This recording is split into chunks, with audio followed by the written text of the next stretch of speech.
Hi. Today we are going to talk about Tesla's new Megapacks. If you are new to the channel, please subscribe. Tesla broke ground on its Megafactory, a new production facility in California, so christened because it will produce the company's large-scale battery system Megapack.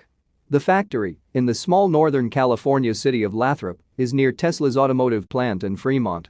Lathrop is also home to Tesla's 870,000 square foot distribution center.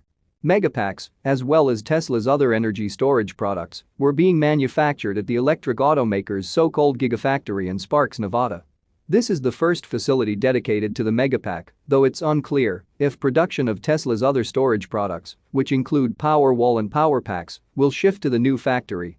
The new factory is a positive signal for the automaker's growing energy division.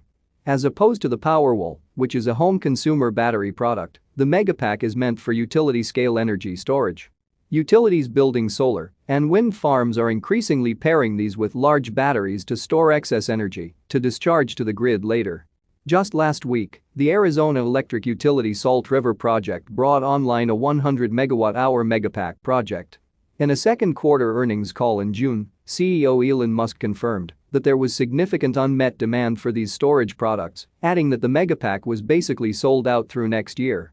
He also estimated demand for Powerwall to be in excess of 1 million units per year. Much of the bottleneck isn't merely due to production capacity. Musk also told investors that cell supply and the global semiconductor shortage were creating production ceilings.